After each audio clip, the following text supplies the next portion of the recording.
This is the Second Chance at Health podcast. I'm your host, Dr. Brad Hassig. Come join me as we remove confusion from the hottest health topics by discussing the latest research, along with what we've seen with thousands of our patients and amongst our community, family, friends, and people all over the nation and world.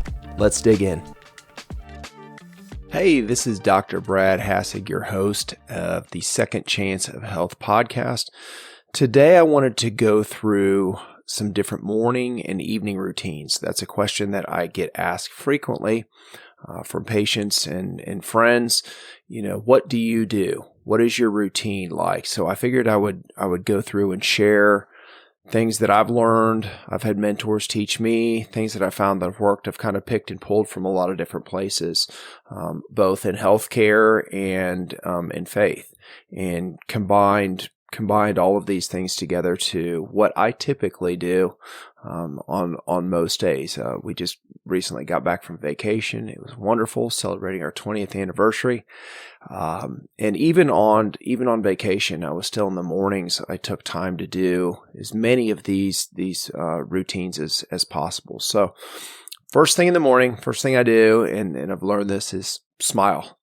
Very easy, but it's amazing how it how it frames your day. It frames your attitude. You can feel physically, physiologically, just kind of how your body changes when you smile. Even if you don't feel great, it's almost like the fake it till you make it type of thing. So start off with smiling. Then I go into one of the things I do is I measure heart rate variability. Is one of the things to kind of track that. I'm tracking to see heart rate variability is important to see how your body's handling stress. So that's something. So you're getting a number with that. I'm also getting my pulse to see where that's at. And, you know, my resting pulse typically is pretty low. It's one of the things interesting that's been, I've typically, other than vacation, been drinking very little alcohol, and to see how that really affects your pulse and heart rate. So my resting pulse will go from low 50s, up into the 60s. And so it's amazing to see there's definitely an effect, and that's going to be another podcast. We'll go into that realm. So, I'm measuring the heart rate variability.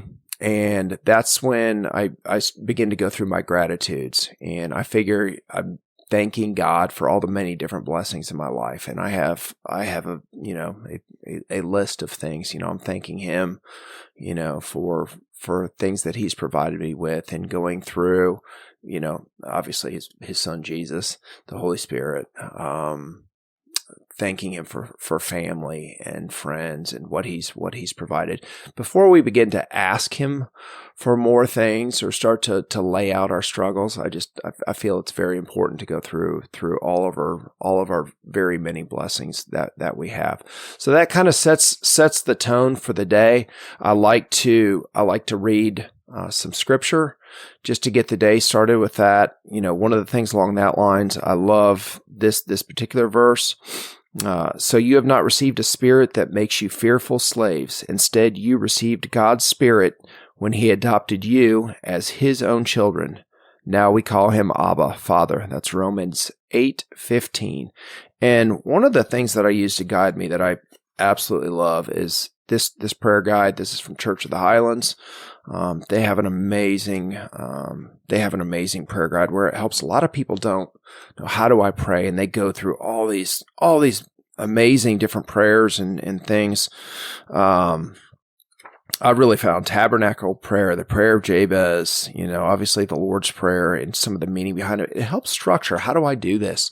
Just as you're kind of building your relationship. So that's something that's really helped. You're developing that routine. So I'm going through gratitudes and blessings before I begin to ask for more. I'm going to get into the Word a little bit just so I can once again kind of frame my day, and that's the first nourishment that I'm getting for the day. Then I'm going to go into, at that point, usually I'm up, I'm moving around. First thing that I have is warm lemon water with some sort of sea salt, pink Himalayan sea salt, whatever. There's a lot of different things. You're getting a lot of minerals that your body is deficient in. So you're helping to to support your adrenals. You're getting some detoxification from the lemon water. It helps for digestion, all this. So that's the first thing that I'm going to do. I love a lot of Andrew Huberman's work, and he talks about his morning routine, and I've adopted a lot of those things. I love to, weather dependent, get outside, as soon as possible. Take my dog out. I'm either going to take him for a walk or I'm going to take him play fetch, something like that. Try and get out, shoes, a little grounding, get your bare feet on the ground if you can. You're looking up towards the sun. There's a lot of things that you're helping to stimulate different parts of your brain. Let your body know it's time to get up and start moving. Then I'm going to try to get into some form of exercise at that point. Depends on the day, what I'm feeling, just something at least so that you're moving. I've definitely undervalued just a walk. It was a few years back, had some different kind of health challenge and things, and all I could do was go for walks, and it was amazing, a mile walk 3 days a week, how much fitness. I went out and, played basketball, full court basketball with friends, and how much my cardiovascular system had really improved with that. So I'm going to, try and have something like that. That's also a time, depending on the day. That's not typically when I go to the gym first thing in the morning. Either way, I'm going to try and do some foam rolling. I've got a foam roller. I'm going to go through, roll my legs out, a little bit of the back. Make sure that you're not doing that if you've got that along your spine. Make sure you don't do it in your lower back and up in your neck. Kind of keep that more in the middle back. The foam rolling really just helps to kind of loosen your body up, get you going. That's a good thing. The other thing that I love to add is breath work, some sort of meditation. Once again, if I can do it outside, that's going to be outstanding. I've mentioned before, I do like Wim Hof breathing. There's a lot of different forms. There's things on YouTube. You can look up different styles of breathing. There's things that can have a calmative effect. There's things that are going to stimulate you. People think, hey, I don't want to do that. It's going to make me too relaxed. Well, there's different ways based on your inhale, your exhale, your pauses, your holds. There's different ways that you can actually stimulate yourself to kind of get you going in a different way. And it's just amazing how much it affects your body, your focus, your energy, peaceful, calm, all in one thing. So check that out. Check out some of the different beginner levels, Wim Hof breathing and different styles of breathing. I really like those. One thing with caffeine, I know that's a lot of people, the first thing that they're going to reach for is caffeine. And I've tried over the years, different times, just completely cutting caffeine out. I did that. Obviously I do we get a boost. I mean, caffeine's a stimulant, so it's definitely going to, it's going to get us going, get us moving. I know some people have so much caffeine, so much coffee that they just have to have it. They don't even get any sort of stimulation from it. It's just so they're not getting a headache.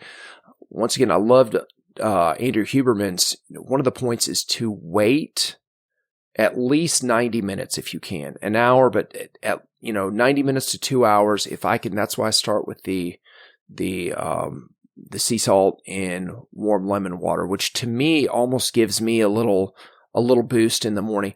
If you can wait, there are neurotransmitters in the brain that are being stimulated as soon as you're starting to drink caffeine.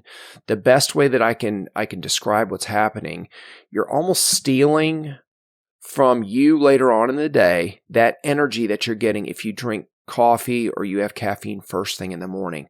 So if you can wait, and I know it's hard, I've been experimenting with this, and it's really once you then have caffeine or have your coffee, it's more of a sustained.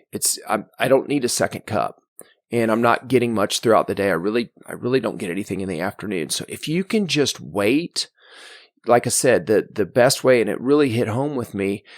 Once he said that you're stealing from yourself, your energy source, later on in the day. And so that's one of those things I'm like, I don't want to steal from myself. So, if you can do that, if you can just wait a little bit, I think you're going to find you're going to need a lot less caffeine in terms of dose, but you're also going to need a lot less later on in the day. So that's usually at that point. I've done that. The other thing that I love to add in before I'm gonna hop in the shower, get my day started, is I'm a big fan of cold plunges. I know a lot of people are just shuddering at the thought of that. That's something I'll touch on a little bit more in a later podcast. It doesn't have to be. If it's cold enough around here, I'll get into our pool, set, for 3 minutes, just kind of up to your shoulders. I love Ice Barrel. It's a great company. It's a great product. That's something. There's a lot of different ways that people methods that people use to create their own ice baths. Ice Barrel's a great product to use. The other thing, at least try a cold shower. Finish your shower cold, 30 seconds to a minute. If you can do that, you're going to stimulate your lymphatic system. There's stress resiliency. You're going to help with your body. Cold shock proteins. There's so many good benefits. I won't go into all of those right here, right now, but that's something that's part of that morning routine that I'm going to do, once at the end of the shower before I'm getting my day going. So at that point, that kind of gets me started. That's how I get the day going. In terms of the evening, some of the stuff, it's almost like a reverse. I'm finding at the end of the day, the less you can have technology, the less you can have a screen, a phone, a laptop, anything, the better. I'm going to kind of go in reverse order to, if you're into journaling, you want to write down some thoughts, at least, read a book. Once again, I prefer to read some Bible verses. Anything that I'm studying in my men's group right now, we're studying the book of Acts. I can't emphasize enough how important it is to study the word as opposed to just reading. I've gone through and read the Bible, and I kind of task my way through. Hey, I did it, which is good. It's good. But to get in and to study, and there's a lot of different ways that you can do that. I'm going to go back through and kind of, once again, do some meditations. There's some real nice things. There's some, there's a 90-90 position that I like to help kind of decompress the spine. You can lie on your back with your legs up on something that kind of puts your legs at a 90-degree angle, support your neck. And once again, I'm going to do some breathing with that. That's a great time where you can go through and do your 4-7-8 breathing. You're going to inhale on a count of 4. Hold for a count of 7, exhale on a count of 8. That's going to start to kind of depress your nervous system. That's going to help you kind of calm down, shut your mind off, relax. That's something I also do. If I wake up in the night, my mind starts going, I'm going to do that same 4-7-8 breathing. So that's something I do before the day finishes up as well. Say prayers with my kids, say prayers with myself. Once again, thank God for everything that He's blessed me for that day, and kind of look at the next day and go through, jot down some ideas. Some people are more list takers. They want to have everything down. I'm going to do this, and this. Check it off. See what you've done that day and what you have for the next day. That's a great time to do that. And then, like I said, I typically will finish with the breathing and then prayer. And that's the thing that sets my mind right. It's dark at that point. I'm ready to go to bed. So let me know what you think about this. If you have a morning or evening routine, things that you found to be effective, this is something that's helped me. It's by no means perfect or all inclusive, but there's different aspects of things that it ties in: faith, fitness, family, all those things that are so important to me. Really ties all those things together. So let me know what you think. If you've got some different ideas, please put those in the comment below. We'll look over those and we can discuss further. Have a great day. Thank you for tuning in to the Second Chance at Health podcast. I'm your host, Dr. Brad Hassig. Please subscribe to the show and share with those what you found valuable. Give us a rating and tune into future episodes.